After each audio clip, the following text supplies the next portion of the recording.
Kalau kita perhatikan hidup ini cuma nunggu mati itulah. Hidup nunggu mati. Tapi supaya nggak bosan nunggu mati, dikasih mainan sama Allah. Dikasih istri, dikasih suami, dikasih anak, itu mainan. Dikasih jabatan, dikasih harta, itu ya. Itu mainan semua itu.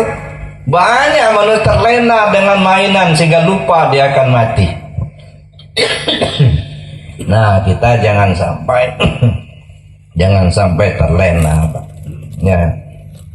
Sebab apa? Sebab kalau sudah ya dunia ini kita tinggalkan, ya apa yang kita alami di dunia ini itulah yang akan kita rasakan nanti di akhirat. Makanya kata Nabi SAW, silahkan kalian berbuat baik serasa cukup jadi bekalmu di dalam surga. Silahkan Anda berbuat jahat, berbuat maksiat serasa mampu menanggung derita dalam neraka. Up to you. Terserah Anda. Ya. Jadi kalau orang masuk neraka bukan karena Allah itu kejam, kan? Karena memang diminta. Ya kan? Diminta sebab masuk neraka. Allah cuma menyediakan saja, ini surga, ini neraka. Silakan pilih, gitu. Nah, ada orang masuk surga milih kebaikan dia di dunia. Dia nggak mau bikin maksiat. Ada orang yang milih neraka.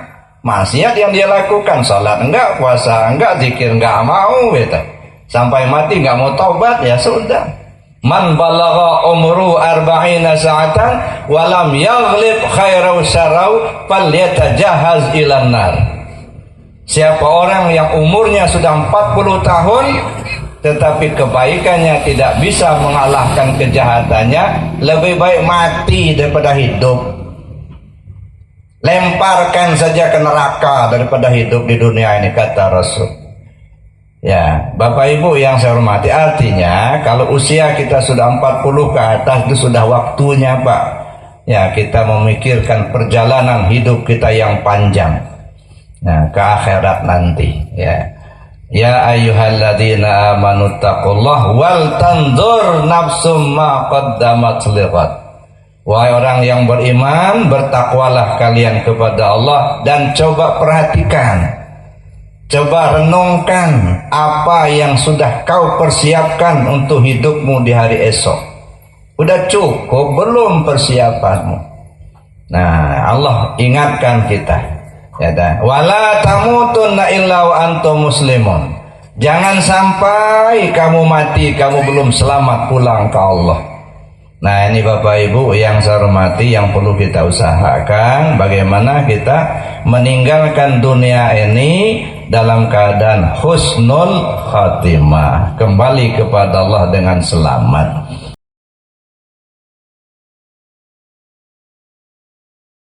Asami faqad asallah. Siapa orang yang mentaati aku, kata Rasul, berarti dia taat sama Allah. Siapa orang yang durhaka kepada aku, berarti dia durhaka sama Allah. Nah, makanya kita ikuti petunjuk dari junjungan kita Nabi besar Muhammad SAW. Itu yang pertama. Yang kedua, mengajarkan kepada kita bahwa yang suci itu Allah. Kita ini kotor. Jangan ngaku pula kita ini bersih. Maka sebut-sebutlah subhanallah, subhanallah, subhanallah. Artinya apa? Bahasa yang tak tertulis, ya Allah kau yang suci, aku yang kotor. Subhanallah, ya Allah kau yang suci, subhanallah aku yang kotor. Ngaku kita kalau kita ini kotor. Mana kotornya? Pertama, banyak dosa, ya. Yang kedua, banyak nggak tahu, ya, nggak tahu, banyak nggak tahunya kita. Hati kita masih kotor, masih dipenuhi oleh dunia yang fana ini, belum bersih, ya. Nah, oleh karena itulah maka kita diingatkan oleh Allah, subhanallah, subhanallah, ya Allah kau yang suci, aku yang kotor. Ini namanya zikir penyadaran, supaya kita sadar dulu Kalau yang suci itu Allah, kita ini kotor. Nah, sedangkan kita manusia ini mesti kembali kepada Allah. Inna lillahi wa inna ilaihi raji'un. Datang kita dari Allah, mesti pulang kepada Allah. Allah itu maha suci. Karena dia maha suci, maka dia tidak menerima yang kotor-kotor. Yang dia terima yang suci juga. Kalau yang kotor nggak bakal diterima. Nah, sedangkan kita akan ingin kembali ke Allah, maka solusinya sucikan dulu hati kita, bersihkan dulu diri kita. Kalau betul ingin kembali ke Allah, ya. Jadi jangan hanya sekedar mulut saja ingin kembali ke Allah. Inna lillahi wa inna ilaihi raji'un, itu mah omongan mulut itu. Ya. Tapi bagaimana hati kita sendiri sebenarnya? Ya, masihkah lengket kita dengan yang lain? Belum lengket hati kita ke Allah. Kalau hati kita belum lengket kepada Allah, maka itu masih kotor. Ya. Nah, bagaimana supaya kita bisa kembali kepada Allah? Tidak ada jalan lain kecuali mensucikan diri. Nah, kita berusahalah untuk mensucikan diri kita supaya kita bisa selamat pulang ke Allah. Nah, pertanyaan kemudian, bagaimana cara mensucikan diri? Nah, ini yang perlu kita belajar. Kita tanya kepada mereka yang ahlinya. Menurut Imam Al-Ghazali rahimahullahu ta'ala, beliau mengatakan kalau untuk mensucikan diri ini mesti kita mengikuti 4 langkah. Pertama, sucikan diri dari hadas dan najis. Itu pakai air. Yang nggak ada air pakai tayamum. Nah, maka kita perlu belajar bagaimana cara mensucikan diri dari hadas dan najis. Suci dari hadas besar, mandi. Mensucikan diri dari kecil, berwudu. Mensucikan dari najis, buang bendanya, bau dan rasa. Pakai air. Kalau nggak ada air, tayamum. Nah, bagaimana cara tayamum? Nah, ini perlu kita belajar juga kepada yang ahlinya. Jangan seperti ceritanya ada seorang sahabat lapor kepada Rasul. Ya Rasul, kenapa? Celaka saya Rasul. Kenapa? Saya berhubungan sama istri saya semalam. Cuman paginya mau mandi nggak ada air ya Rasul. Maka saya tayamum. Cara kamu tayamum gimana? Ya saya berguling-guling di depan rumah saya. Kata Rasul, ya bukan begitu cara tayamum. Maka berguling-guling di depan rumah. Ya. Tayamum, usapkan muka dengan debu dan dengan tangan yang sudah berdebu, kemudian tangan kanan dan tangan kiri, sudah itu aja. Nah, maka kita perlu belajar cara bertayamum. Bapak Ibu yang saya hormati, itu langkah pertama. Langkah kedua, kita sucikan anggota tubuh zahir kita. Anggota tubuh zahir kita ini ada 8. Mata, telinga, hidung, mulut, tangan, kaki, perut, dan kemaluan. Nah, membersihkan anggota tubuh zahir ini tidak cukup pakai air, dan bahkan memang bukan pakai air, tapi istighfar dan taubat. Nah, banyak-banyak mohon ampun kepada Allah. Nah, maka ada istilahnya sholat sunat taubat. Kita laksanakan sholat sunat taubat. Kita lakukan mandi taubat. Mandi taubat dulu, bangun tengah malam, jam 2 malam, mandi taubat. Ya. Nawaitul ghusla li taubati ilallahi taubatan nasuha lillahi ta'ala. Sengaja aku mandi karena aku bertaubat kepada Allah dengan sebenar-benar taubat. Nah, mandi taubat kita, ya, dengan niat untuk bertaubat kepada Allah. Nah, kita sudah diajar oleh pengasahabah ya, kalau mandi baca doa, Allahumma anzilni munzilan mubarakan wa anta khairul munzilin.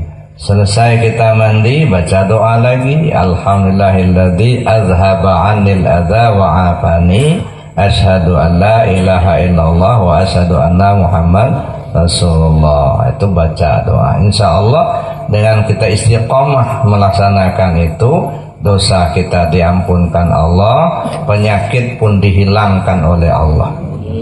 Nah, jadi itu salah satu cara untuk menyembuhkan penyakit. Dulu kan pernah ada yang jamaah kita, dia datang ke rumah ngencot-ngencot. Kenapa? Saya bilang kena rematik katanya. Saya bilang mau mandi tengah malam untuk obat rematik. Ya tambahlah nanti kata rematiknya. Ya enggak lah, saya bilang nanti saya kasih doanya. Saya bilang. Nah, catatkan doanya tadi. Ya, mandi, taubat. Saya bilang baca doanya ketika mandi. Allahumma anzilni munzilan mubarakan wa anta khairul munzilin. Nah, nanti ketika sudah mengguyur ya air ke tubuh kita, anggap air itu membawa semua penyakit. Ya, jadi penyakit kita hilang dibawa oleh air yang kita guyurkan ke tubuh kita. Begitu selesai mandi baca doa, alhamdulillahilladzi azhaba 'anil adza wa 'afani. Segala puji bagi Allah yang telah menghilangkan penyakit dariku dan membuat aku sehat. Baca doa itu saya bilang. Rupanya dikerjakan, Pak, dilaksanakan sama dia. 3 bulan kemudian datang lagi ke rumah. Nah, udah bagus jalannya. Nah, udah sehat saya bilang. Udah, alhamdulillah katanya, berkat mandi tengah malam. Nah, jadi Bapak Ibu jangan malas-malas mandi tengah malam, kata, untuk menghilangkan dosa, mandi taubat, dan insya Allah menghilangkan penyakit. Nah, tapi doanya jangan lupa dibaca doanya. Ya. Bapak Ibu yang saya hormati, ya, itu yang kedua. Jadi membersihkan anggota tubuh zahir dengan cara istighfar dan taubat. Ya. Nah, bagaimana caranya istighfar? Istighfar itu apa? Istighfar itu memohon kepada Allah supaya bekas-bekas ya daripada perbuatan maksiat kita dihapus oleh Allah. Sebab setiap perbuatan maksiat sekecil apapun pasti menimbulkan bekas. Ya. Bagaimana bentuk bekasnya? Ini ada sebuah cerita. Jadi ada seorang laki-laki, ya. Ini dia nih bujang tua. Nikahlah dengan seorang gadis yang kebetulan gadis itu gadis solehah. Ya, gadis yang memang rajin ibadah. Tapi si bujang ini preman pasar yang kerjanya mabok-mabok, ada judi itu kerjanya. Tapi dia tertarik dengan si gadis itu, sehingga dia ngajak gadis itu nikah. Kata si gadis itu, "Bang, saya mau, tapi abang taubat," katanya. Kalau abang mau taubat, hentikan semua minuman-minuman keras, tinggalkan judi, perbuatan maksiat tinggalkan, saya mau, kata si gadis itu. Nah, dasarnya memang sudah cinta, begitu ya sudah, ditinggalkan semua perbuatan yang selama ini dia lakukan. Mabuknya dia enggak lagi, gitu ya. Dia taubat, ya, betul-betul dia mohon ampun kepada Allah. Lalu kemudian dia nikahlah dengan si gadis itu ya. Nah, mulai dari awal si gadis itulah yang ngajar dia cara sholat, itu ya. Apa bacaan-bacaan sholat. Nah, istrinya itu yang ngajarnya itu. Nah, tapi ya karena memang dia memang betul-betul taubat, ya, katanya mau berbuat baik, meninggalkan maksiat, dia laksanakan. Nah, akhirnya dia menjadi orang yang baik, orang soleh, ya. Sholat di awal waktu, karena kebetulan rumahnya dekat masjid, selalu berjamaah di masjid, gitu ya. Nah, kemudian mabuk-mabuk sudah enggak lagi, pokoknya rajin lah, ibadahnya sudah rajin. Dia juga sudah bisa baca Al-Quran, sering baca Al-Quran, gitu ya. Berjalanlah 10 tahun, ya. 10 tahun sudah berjalan, ibadah yang dikerjakan selama ini alhamdulillah jalan.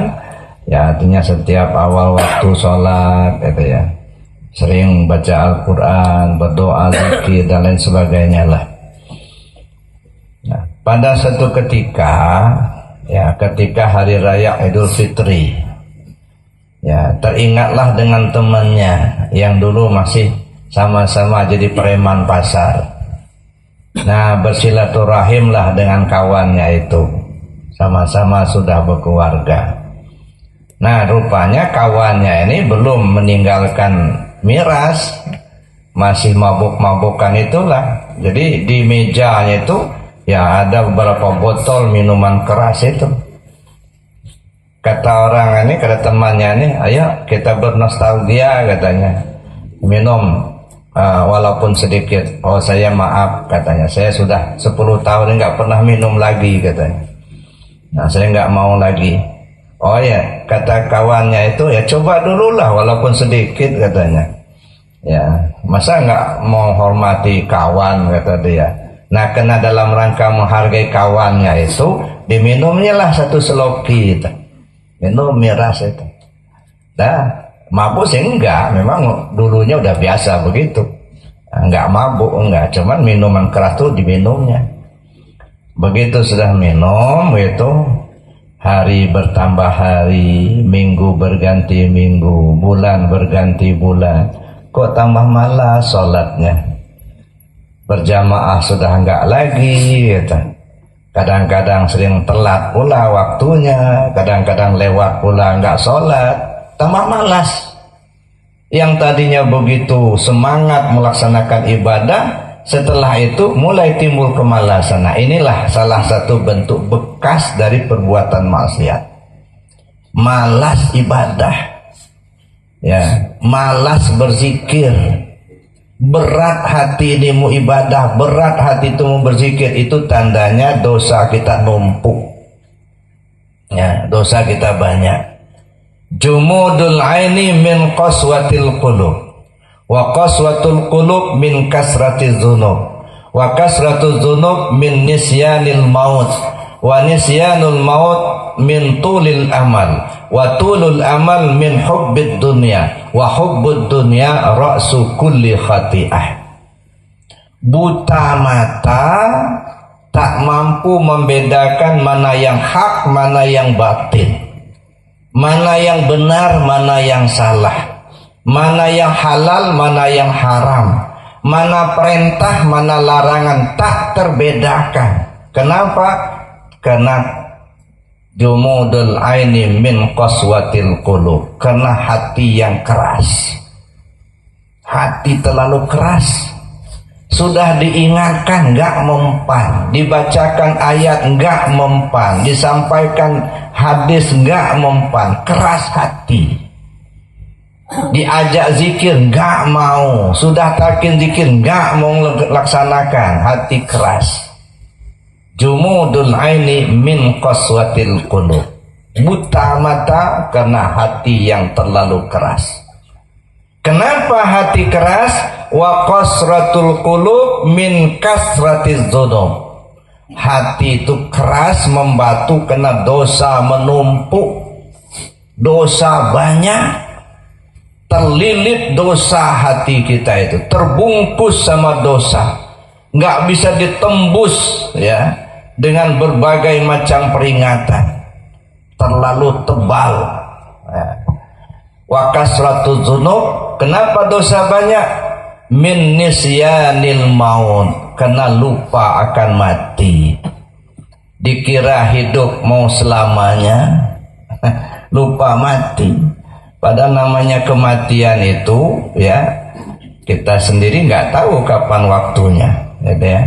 Bapak-bapak mau mati apa enggak? Mau. Betul mau. Iyalah, mau masuk surga kan? Iya, syarat masuk surga itu mati dulu, gitu. Nah, nggak bisa masuk surga kalau nggak mati. Nah, jadi pasti semua orang pasti akan mati. Cuman orang lupa. Ya, gara-gara hati yang keras tadi, ya dah. Jumudul aini min qaswatil qulub. Buta mata karena hati keras. Hati keras min kasratiz dzunub. Karena dosa banyak, dosa menumpuk. Kenapa dosa banyak? Min nisyanil maut. Lupa mau mati. Dikira sekian tahun yang akan datang, belum tentu, Pak. Ya dah. Kadang-kadang orang lagi joget-joget, dead, kata. Ada orang lagi maraton, dead, kata. Ada sedang baca Quran, dead, kata. Yang sehat, jangan dikira nggak mati, kata. Bisa saja kelihatannya sehat, dead, kata. Nah, jadi kematian itu selalu menanti. Kita nggak tahu kapan waktunya, tapi pasti semua orang akan mengalaminya. Nah, oleh karena itu tidak ada jalan lain bagi kita selain mempersiapkan diri menghadapi pintu kematian itu. Nah, kalau orang sudah lupa mati, ya sudah. Ya, akhirnya berbuat semaunya saja. Ya, kenapa? Lupa akan mati, lupa akan azab kubur, lupa akan padang mahsyar. Masya Allah, Pak, kalau baca riwayat dari Rasulullah, di padang mahsyar itu nanti berkumpul semua manusia dari awal mula dijadikan sampai hari kiamat, ya, kumpul. Rasulullah SAW memberi contoh bagaikan anak panah yang tersusun di tempat penyusunannya sampai rapat benar. Manusia berdempet-dempet telanjang bulat. Sampai Aisyah berkata kepada Rasul, ya Rasul, apa enggak malu ketika itu? Enggak ada cerita malu lagi. Semua orang menyelamatkan diri masing-masing. Matahari satu hasta dari kepala. Banyak yang tenggelam dengan air keringatnya sendiri, sesuai dengan dosanya. Lamanya cuma sehari, Pak. Sehari akhirat 50.000 tahun. Itu semua orang berdempet-dempet seperti itu. Masya Allah, ya. Semakin banyak dosanya, semakin sengsara dalam hidupnya itu. Nah, jadi Bapak Ibu yang saya hormati, itu kalau orang akan ingat mati, tak ada kesempatan mau ketawa sebenarnya. Pasti banyak yang menangis, tapi karena kita banyak lupa akan mati, gitu ya. Dan memang Allah beri kita kesempatan untuk bersenang di atas dunia ini, dikasih mainan sama Allah supaya kita tidak terlena. Nah, supaya kita terlena lah begitu. Banyak kan kita terlena dengan dunia ini. Ya. Kalau kita perhatikan hidup ini cuma nunggu mati itulah. Hidup nunggu mati. Tapi supaya nggak bosan nunggu mati, dikasih mainan sama Allah. Dikasih istri, dikasih suami, dikasih anak, itu mainan. Dikasih jabatan, dikasih harta, itu ya. Itu mainan semua itu. Banyak manusia terlena dengan mainan sehingga lupa dia akan mati. Nah, kita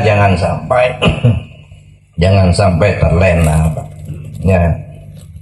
Sebab apa? Sebab kalau sudah dunia ini kita tinggalkan, apa yang kita alami di dunia ini itulah yang akan kita rasakan nanti di akhirat. Makanya kata Nabi SAW, silahkan kalian berbuat baik serasa cukup jadi bekalmu di dalam surga.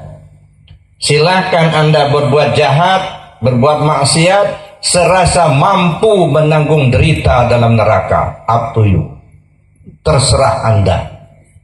Ya, jadi kalau orang masuk neraka bukan karena Allah itu kejam, kan? Karena memang diminta, ya dah, diminta sebab masuk neraka. Allah cuma menyediakan saja, ini surga, ini neraka, silakan pilih, gitu. Nah, ada orang masuk surga, milih kebaikan dia di dunia, dia nggak mau bikin maksiat. Ada orang yang milih neraka, maksiat yang dia lakukan, salat enggak, puasa enggak, zikir enggak mau, gitu. Sampai mati nggak mau taubat, ya sudah. Man balagha umru 40 sa'atan walam yaghlib khairau syarau falyatajahaz ilan nar. Siapa orang yang umurnya sudah 40 tahun tetapi kebaikannya tidak bisa mengalahkan kejahatannya, lebih baik mati daripada hidup. Lemparkan saja ke neraka daripada hidup di dunia ini, kata Rasul. Ya, Bapak Ibu yang saya hormati, artinya kalau usia kita sudah 40 ke atas itu sudah waktunya, Pak. Ya, kita memikirkan perjalanan hidup kita yang panjang. Nah, ke akhirat nanti, ya. Ya ayyuhalladzina amanu taqullah wal tanzur nafsum ma qaddamat lighad. Wahai orang yang beriman, bertakwalah kalian kepada Allah dan coba perhatikan, coba renungkan apa yang sudah kau persiapkan untuk hidupmu di hari esok. Udah cukup belum persiapanmu? Nah, Allah ingatkan kita. Ya dah. Wala tamutunna illa wa antum muslimun. Jangan sampai kamu mati kamu belum selamat pulang ke Allah. Nah, ini Bapak Ibu yang saya hormati, yang perlu kita usahakan bagaimana kita meninggalkan dunia ini dalam keadaan husnul khatimah, kembali kepada Allah dengan selamat. Nah, Bapak Ibu yang saya hormati, kenapa hati keras? Karena lupa akan mati. Kenapa orang lupa akan mati? Wa nisyanul maut min tulil amal. Lupa mati karena terlalu panjang angan-angan. Ingin begini, ingin begitu, ingin begini, ingin begitu. Ujung-ujungnya lupa akan mati tadi. Panjang angan-angan, semua akan dicapai. Ya. Kenapa panjang angan-angan? Wa tulul amal min hubbid dunya. Panjang angan-angan, terlalu cinta sama dunia. Masya Allah. Akhirnya terlena lah, cinta dunia. Wa hubbud dunya ra'su kulli khati'ah. Cinta dunia pangkal semua kejahatan. Terjadi perampokan, terjadi mutilasi, pembunuhan, itu hubbud dunia semua itu. Terjadi pencurian, korupsi, itu hubbud dunia. Nah, makanya Allah ingatkan betul kita supaya hati itu diisi dengan zikir, ingat ke Allah. Ya. Wazkur rabbaka fin nafsik. Sebut nama Tuhanmu pakai hati. Tadarruan wa khifatan, dengan rasa rendah diri, rasa takut di hadapan Allah. Wadunal jari minal qaul, tak perlu pakai suara, cukup di hati saja. Bil ghudu wal asal, pagi, sore, siang, malam, sehat, sakit, lapang, sempit, di darat, di laut, di udara, di mana saja, kapan saja. Wala takum minal ghafilin. Kamu jangan sampai lalai, kata Allah. Sedetak jantung, sehembus napas tidak ingat Allah, itu namanya lalai. Begitu kita lalai, tidak ingat Allah, iblis masuk. Karena iblis itu memang sengaja betul untuk mencari teman sebanyak-banyaknya ke dalam neraka. Kan dulu kan ceritanya ketika Allah perintahkan kepada para malaikat dan iblis untuk sujud ke Adam, fasajadu illa iblis. Para malaikat bersujud kecuali iblis. Aba wastakbara wa kana minal kafirin.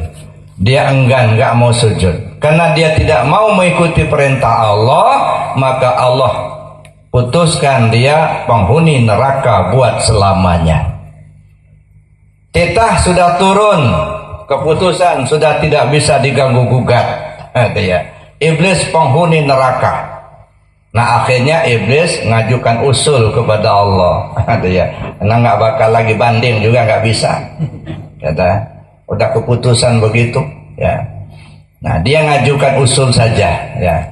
Qala fa bima awaitani la aqudanna lahum siratakal mustaqim.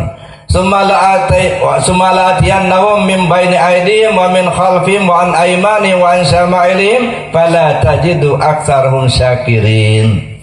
Ya Allah, karena Engkau telah mengutuk saya menjadi penghuni neraka buat selamanya, izinkan saya akan duduk di tengah jalanmu yang lurus itu. Saya akan goda Adam itu sampai ke anak cucunya hingga hari kiamat. Saya akan goda mereka dari depan, dari belakang, dari kanan, dari kiri. Pada akhirnya hanya sedikit yang selamat. Nah, ini sudah menjadi rencana iblis itu. Program iblis itu untuk mencari kawan sebanyak-banyaknya masuk neraka. Ada. Cuman Bapak Ibu kita perhatikan sekarang nih, ya manusia ini banyak milih masuk neraka walaupun susah. Masuk surga tuh gampang, tapi banyak nggak mau. Masuk neraka tuh susah, tapi banyak mau itu. Masuk surga, masuk ke masjid. Masjid itu dibuka terus 24 jam, Pak. Nggak banyak yang mau salat. Meki muazin, hayya 'ala shalah, nggak datang-datang. Tapi masuk neraka susah, tapi banyak yang mau. Maling itu kan masuk neraka susah, Pak. Sudah mas maling barang orang, ngintip kalau ada yang lihat. Kalau kelihatan nanti kegebuk orang, ketangkap sama Pak polisi. Sudah di kantor polisi diproses verbal lagi, ditanya-tanya dulu. Susah, Pak, masuk neraka itu. Ya, sudah ditanya-tanya itu masuk diamankan dulu sekian bulan lamanya. Itu baru disidang.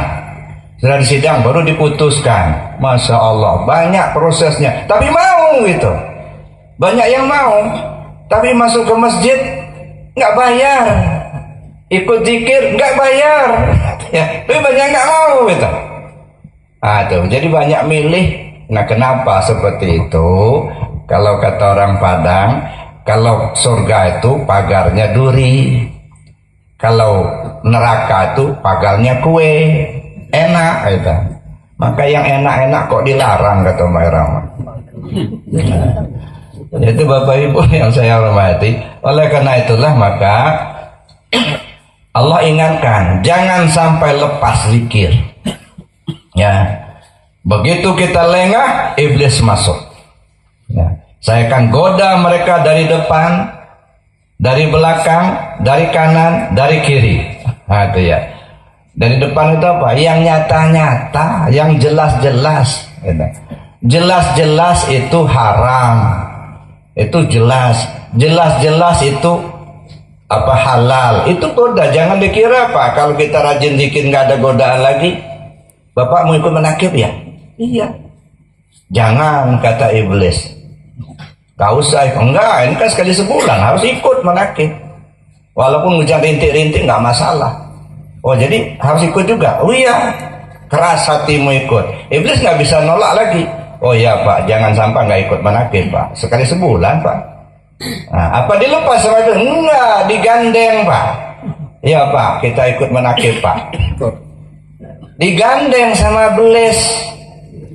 Nggak dilepas enggak. Duduk di sini Pak, katanya. Kata iblis, Bapak kan sudah agak tua, carilah tempat yang nggak nyandar-nyandar dikit. Salah satu godaan. Begitu sudah agak nyandar, apa dilepas? Enggak, ditemanin. Mulai dihembus-hembusnya matanya. Nah, mulai matanya kepejam. Matanya kepejam itu, maka dipukul-pukul dari belakang sambil senang, anggu-anggu. Kata Ustadz, ini alhamdulillah ngerti betul Bapak ini ceramah saya. Supaya nggak kentara, kata iblis gitu ya. Nah, sudah ngangguk-ngangguk, ditutupnya telinga. Begitulah iblis itu liciknya, bukan main gitu. Jadi jangan dikira kalau orang yang rajin ibadah itu lepas godaan iblis, enggak Pak. Ya. Hanya satu yang iblis takutkan, Allah. Dia takut cuma Allah. Dia nggak pernah takut dengan makhluk, dengan manusia ini, enggak. Makanya idza zakartani syakartani wa idza nasitani kafartani. Kalau kamu ingat aku, kata Allah, tanda syukur. Kalau kamu lupa aku, tanda kufur. Apabila kita ingat Allah, maka iblis menjauh. Tapi kalau kita lupa sama Allah, nah iblis mendekat. Nah, itu ya. Jadi terserah kita mau dekat sama Allah jauh dari iblis, apa dekat sama iblis jauh dari Allah. Kan pernah satu ketika itu Rasul masuk masjid. Ya. Di pintu masjid itu ada seorang laki-laki lagi duduk di pintu masjid. Kata Rasul, jangan duduk di pintu, masuk, kalau enggak keluar. Nengoklah orang tadi, rupanya Rasul yang datang. Ngomonglah laki-laki ini, ya Muhammad, ada apa? Saya ini iblis. Iblis? Iya. Kenapa kamu duduk di pintu masjid ini? Dari tadi saya ingin mengganggu yang lagi sholat di dalam masjid itu. Cuman saya takut lagi sama orang yang lagi tidur di sampingnya itu. Lah, kamu kok takut sama orang tidur, nggak takut sama yang sholat? Kenapa? Ya Muhammad, kalau yang tidur itu tubuhnya saja yang terbujur itu. Hatinya ingat Allah terus. Saya nggak bisa dekat. Kalau dekat saya hancur saya, katanya. Walaupun dia tidur, tubuhnya yang tidur, tapi hatinya ingat terus ke Allah. Nah, saya nggak bisa dekat. Tapi kalau yang sholat itu badahnya saja yang tunggang-tungge itu, hatinya kemana-mana itu. Nah itu demen bener gua godain itu. Itu makanan saya itu, kata iblis. Nah jadi iblis itu lebih takut orang tidur tapi hatinya ingat ke Allah daripada orang sholat tapi hatinya tak ingat Allah. Nah kita tinggal lagi bapak-bapak, ketika kita semua koreksi diri. Ketika kita sholat ingat Allah enggak itu ya. Nah ini masalahnya. Cuman kalau mengingat Allah bagaimana cara ingatnya? Ada ya? Nah, kalau kita nggak tahu tentang Allah gimana ingatnya? Kita kan bisa ingat kalau kita sudah tahu. Ingat kita di rumah kita, karena ada tahu rumah. Coba ingat yang kita tidak tahu, kan nggak bisa. Jadi Bapak Ibu yang saya hormati, oleh karena itulah maka Allah ingatkan betul. Ya, jangan sampai lengah, wala takum minal ghafilin. Jangan sampai lengah, jangan sampai lupa, jangan sampai lalai hati kita zikir kepada Allah. Maka kita latih lidah kita dengan zikir la ilaha illallah. Latih pula hati kita untuk zikir, ingat ke Allah di mana saja kita berada. Nah, kalau hati kita ini sudah hidup dengan zikir kepada Allah, maka akan jadilah kita ikan hidup di laut. Bagaimana ikan hidup di laut? Ikan yang hidup di air asin bertahun-tahun, begitu kita ambil, kok nggak asin ikannya? Padahal dia hidup di air asin loh. Kenapa ikan hidup di air asin kok tidak asin? Karena ikannya hidup. Coba kalau ikannya mati, jangankan setahun, jangankan sebulan, jangankan seminggu, sehari semalam udah asin toh. Makanya orang kalau mau bikin ikan asin, tunggu mati dulu ikannya. Nah, kalau masih hidup nggak bisa dibikin ikan asin. Nah begitu juga kita. Kalau hati kita hidup dengan zikir kepada Allah, insya Allah tidak akan terkontaminasi dengan dunia yang fana ini. Nah, kenapa? Karena hidup hati kita zikirnya kepada Allah. Maka saya bilang tadi, silakan kita jadi pejabat, tapi pejabat yang hatinya selalu ingat Allah. Insya Allah jabatan itu menjadi jembatan untuk berbuat baik. Jabatannya itu akan membawa dia ke surga. Tapi kalau hatinya nggak ingat Allah, jabatan membawa ke neraka, Pak. Nah, begitu juga silakan kita jadi pedagang. Pedagang yang selalu ingat hati ke Allah, insya Allah tidak akan merugikan orang, tidak akan mengurangi takaran dan timbangan. Silakan kita jadi petani. Petani yang ingat hati ke Allah, insya Allah tidak akan menggeser batas tanah. Katanya.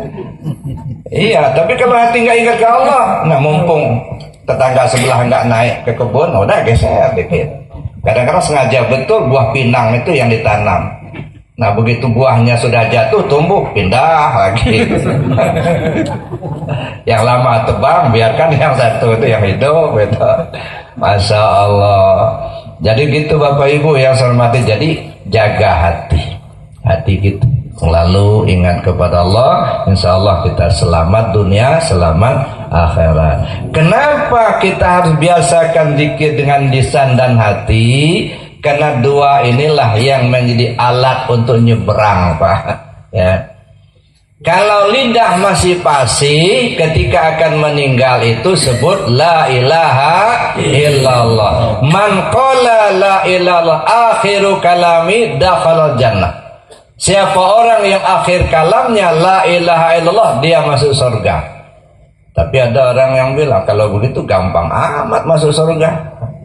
Ingat-ingat aja la ilallah kalau mau mati itu, nggak usah sholat, nggak usah puasa, nggak usah zikir. Tapi ini bukan persoalan mudah, Pak. Saking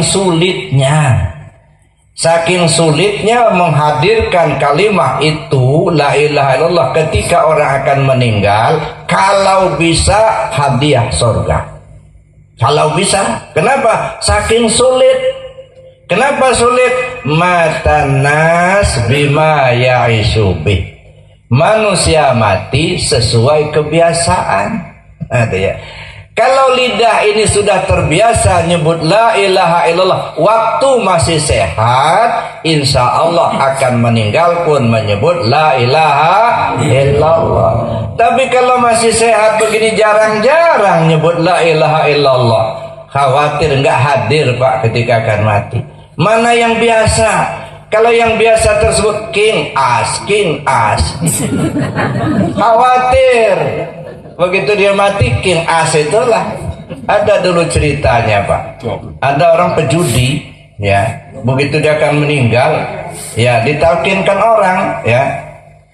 Mas, sebut la ilaha illallah as. Kebetulan istrinya namanya Asmawati. Panggil orang, ini as. Ini kamu dipanggil abangmu, katanya. Nah, mungkin ada pesan-pesan. Datanglah istrinya. Apa bang, katanya. Lihatnya istri as. Masih juga nggak as itu. Nah, kebetulan ada kawannya. Kebetulan bawa kartu pula. Dikeluarnya kartu as itu. Nah, diperagakan begini. Nah, as mati dia. Nggak as itu. Nah, itu biasanya gitu. Makanya manusia mati sesuai kebiasaan, gitu. Kalau biasa nyebut asking, nah itulah mati asking itulah. Begitu suruh nyebut bang, but. Apa yang mau disebut? Memang waktu masih sehat nggak biasa nyebut, gitu ya. Nah itu lidah. Ya, maka karena itu biasakan lidah dengan zikir la ilaha illallah. Tapi pada saatnya lidah keluh, ibarat kata orang, tinta kering, pena patah, kertas robek. Nggak ada yang bisa ditulis lagi. Nggak bisa ada yang disebut lagi. Lidah sudah keluh, pikiran sudah kusut. Nggak ada yang bisa diingat. Satu-satunya hanya hati untuk alat nyebrang. Zikir dalam hati. Nah, kalau hati ini juga nggak terlatih zikirnya waktu masih sehat, gimana cara zikir hati? Nah, disitulah pentingnya zikir khafi. Latih hati dengan zikir khafi. Ketika lidah sudah tidak bisa digunakan, maka hati yang bisa kita gunakan untuk ingat kepada Allah. Begitu kita pulang menghadap Allah, kita tinggalkan dunia dengan ingat hati kepada Allah, maka kembalilah kita kepada Allah. La ilaha illallah, inna lillahi wa inna ilaihi rajiun. Dari Allah pulang ke Allah. Nah, oleh karena itulah maka gunakan dua ini. Biasakan lidah dengan nyebut la ilaha illallah, biasakan hati dengan zikir ismuzat. Nah, pertama kali kita paksakan dulu hati kita ini nyebut ya ismuzat, nama Allah. Nah, kalau sudah terbiasa, maka dia akan ingat sendiri. Kita hanya mendengar aja dia zikir sendiri. So hati kita selalu zikir, Pak. Nah, cobalah perhatikan. Kalau dokter kan, kalau ada orang sakit selalu yang dilihatnya jantungnya, ya, pakai alat itu ya.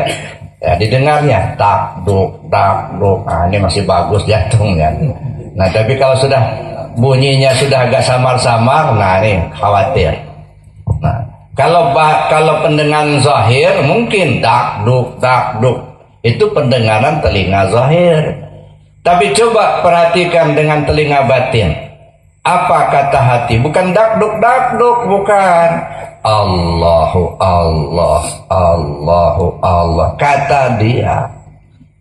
Jadi semenjak dia ditugaskan Allah dalam tubuh kita ini, enggak berhenti zikir, Pak. Si ruh kita itu. Itu ditandai dengan jantung kita berdetak, itu zikir itu. Nah, dengan nadi, coba ada nadi Pak, dipegang nadi kita ini, ikuti dengan zikir. Allahu Allah, kata dia. Cuman si tubuh ini berdosa. Kenapa? Karena nggak ngikut. Makanya perlu talqin zikir dulu. Ya, diberi pelajaran cara berzikir supaya bisa kita berlatih begitu. Cuman banyak orang takut talqin zikir itu nanti dibungkus makin putih dulu baru talqin katanya.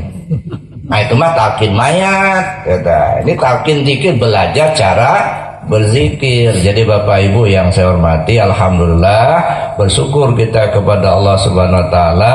Allah tunjukkan kepada kita sehingga kita menempuh jalan yang dulu pernah ditempuh oleh para aulia Allah. Pernah ditempuh oleh para anbiya, para mursalin. Jadi kita diberi petunjuk oleh Allah untuk mengikuti cara-cara mereka. Inilah salah satu doa yang selalu kita panjatkan. Ihdinas siratal mustaqim, siratal ladzina an'amta alaihim. Tunjukkan kami ke jalan yang lurus, jalan yang pernah diikuti oleh orang-orang yang telah kau beri nikmat kepada mereka. Siapa mereka? Para anbiya, para mursalin, para aulia, para syuhada, para solehin. Kita rindu ingin bergabung dengan mereka. Ya ayyatuhan nafsul mutmainnah, irji'i ila rabbiki radiyatan mardiyah, fadkhuli fi ibadi wadkhuli jannati. Wahai jiwa yang tenang, kembalilah kau ke Tuhanmu. Ke sana dulu, ke Tuhanmu. Bukan ke Tuhan tetangga, bukan. Ke Tuhanmu. Nah, jadi kita ini kan masing-masing punya Tuhan. Nanti kalau Bapak doa, ya Allah ya Tuhanku. Nanti dah Bapak doa, ya Allah ya Tuhanku. Yang lain doa, ya Allah ya Tuhanku. Enggak pernah kita berdoa, ya Allah Tuhan tetangga sebelah. Cuman masalahnya, kitanya udah kenal sama Tuhanku itu belum. Ini masalahnya. Mana Tuhanmu itu? Ya dah. Makanya kata Allah, irji'i ila rabbiki. Kau kembali ke Tuhanmu. Ya, makanya ada ketika talqin mayat. Pernah nggak Bapak Ibu mengikuti kalau talqin mayat itu sudah dikubur? Ya, udah selesai dikubur, mungkin kembang-kembang pun sudah diserahkan, gitu ya. Lalu duduklah seorang ustadz, lalu melaksanakan talqin mayat. Apa bunyinya? Wahai Fulan bin Fulan, kalau datang dua orang malaikat kepadamu, janganlah engkau takut. Karena mereka juga hamba Allah. Mereka adalah mungkar dan nakir. Apabila mereka bertanya kepadamu, man rabbuka, siapa Tuhanmu? Siapa nabimu? Siapa imammu? Kemana kiblatmu? Siapa saudaramu? Jawablah dengan lisan yang fasih, Allah Tuhanku, Muhammad nabiku, Al-Quran imamku, Baitullah kiblatku, kaum muslimin muslimat saudara-saudaraku. Itu kapan disampaikan itu? Ketika sudah ditanam di dalam kubur. Lagi hidup aja susah bener mau hafal. Ini udah mati, baru diajar itu. Ya tapi nggak salah juga untuk mengingatkan yang hadir. Ada, paling tidak kan begitu. Nah sekarang coba kaji dengan kajian ma'rifat. Ada, siapa yang diajar itu? Si mayat. Si mayatnya siapa? Dirinya si mayat itu yang diajar itu. Di mana? Di kubur yang sudah dikubur. Mana kuburan? Nah, ini kuburan nih. Jasad kita ini kuburan, Pak. Ini kuburan berjalan. Nah, ini jasad kita inilah. Ini kuburan berjalan, Pak. Yang terkubur sini siapa? Ya diri kita. Siapa diri? Ya ruh kita itu. Itu diri kita itu. Kalau itu ini mah pakaian. Ya dah? Kalau jasad kita ini pakaian, casing. Ya dah? Jangan tertipu, Pak. Yang diri kita yang sebenarnya itu ruh kita itulah. Nah, sekarang lagi terkubur nih. Nah, ketika sedang terkubur sekarang nih, coba tanya, diri, siapa Tuhanmu? Jawab dengan lisan yang pasti, artinya keyakinan yang benar. Allah Tuhanku. Kau sudah kenal belum dengan Tuhanmu itu?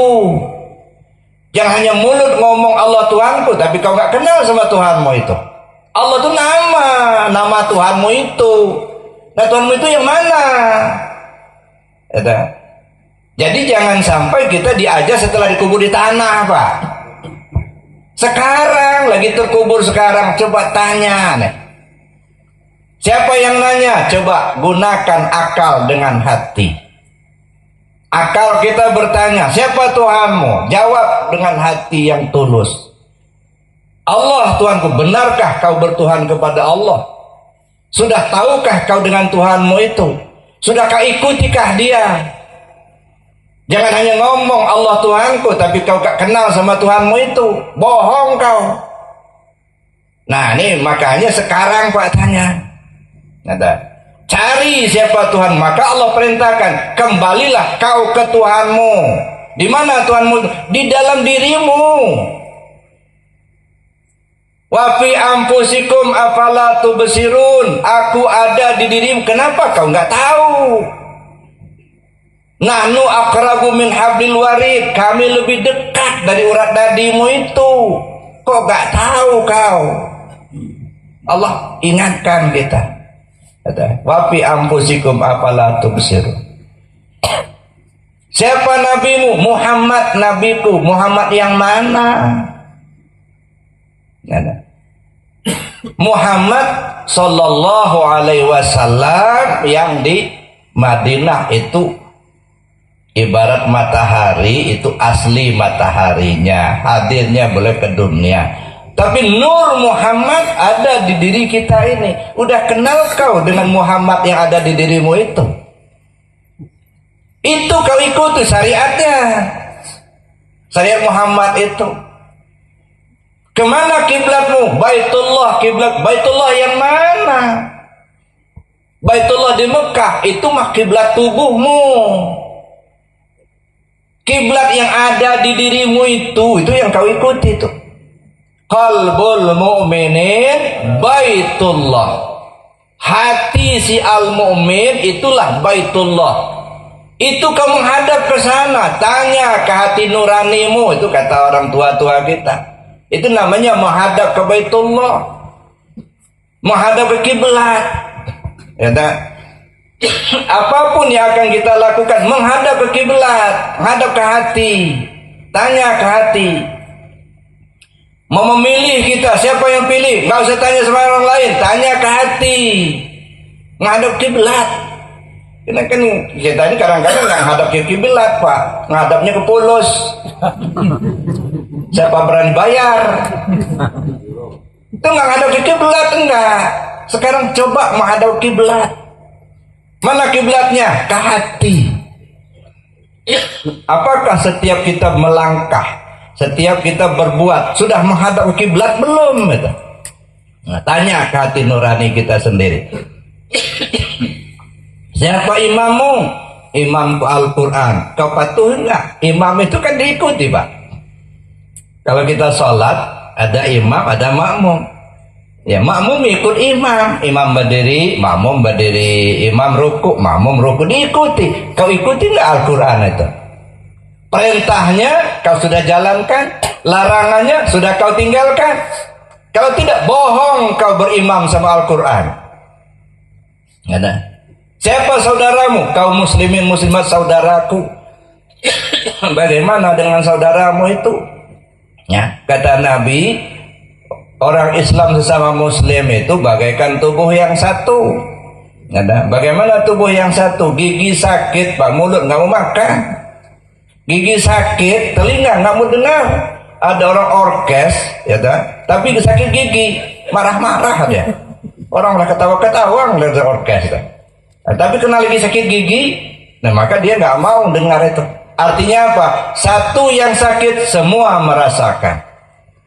Saudara kita dalam keadaan kesusahan, kita pun merasa susah. Jangan kita susah melihat orang senang, senang melihat orang susah. Nah, bagaimana kita merasakan penderitaan orang lain adalah penderitaan kita juga. Sehingga kita mampu untuk menolong. Nggak bisa kita tolong dengan materi, paling tidak kita doakan. Nggak usah minta izin dulu saya mendoakan kamu, nggak usah. Ya, doakan aja, ya Allah berilah jalan yang terbaik untuk saudara saya. Dan lepaskanlah dia dari kesulitan. Itu doa kita. Nah, dalam aplikasi sehari-hari, Allahumma fil muslimin wal muslimat wal mu'minin wal mu'minat al ahya'i minhum wal amwat. Itu kan doa untuk seluruhnya. Jadi itu Bapak Ibu. Jadi jangan ditunggu kita dikubur di tanah dulu baru minta diajar gitu. Ya, sekarang ini coba ya renung-renung kita. Lagi tidur kita misalnya, lagi kita sendirian, coba tanya, ya siapa imammu, siapa Tuhanmu, siapa nabimu, ya kemana kiblatmu, ya tanya ke diri sendiri, jawab dengan diri sendiri, jawab dengan hati nurani, benarkah kau bertuhan sama Allah? Allah Tuhanmu itu kau kenal belum?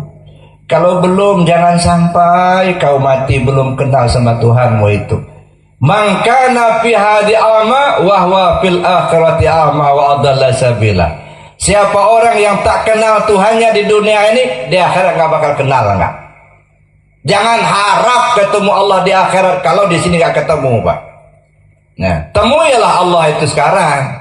Ya, supaya ketemu kita di akhirat. Kenapa? Ya Allah itu kan sifatnya Bapak, Pak. Bapak itu apa? Kekal. Kekal itu apa? Nggak berubah. Bagaimana Allah sekarang, nah begitu juga sampai ke akhirat. Nggak berubah nggak. Jadi kalau sudah kenal dari dunia sekarang, di sana pasti kenal. Nggak kenal sekarang, di sana nggak kenal. Maka Allah ingatkan betul, wala tamutunna illa wa antum muslimun. Jangan sampai kamu mati, kamu belum selamat pulang ke Allah. Selamat dulu pulang ke Allah, barulah kita tinggalkan dunia yang fana ini. Mudah-mudahan kita diberi petunjuk oleh Allah. Amin. Allahumma amin. Al-Fatihah. A'udzubillahi minasyaitonir rajim. Alhamdulillah rabbil alamin arrahmanir rahim maliki yaumiddin. Iyyaka na'budu wa iyyaka nasta'in. Shiratal mustaqim. Shiratal ladzina an'amta 'alaihim ghairil maghdubi 'alaihim waladdallin. Saya kira demikian saja Bapak Ibu yang dapat saya sampaikan. Saya sebenarnya banyak yang mau saya sampaikan, cuman nasi udah dingin itu nanti. Jadi nggak usah lama-lama lah gitu ya. Makasih. Assalamualaikum warahmatullahi wabarakatuh.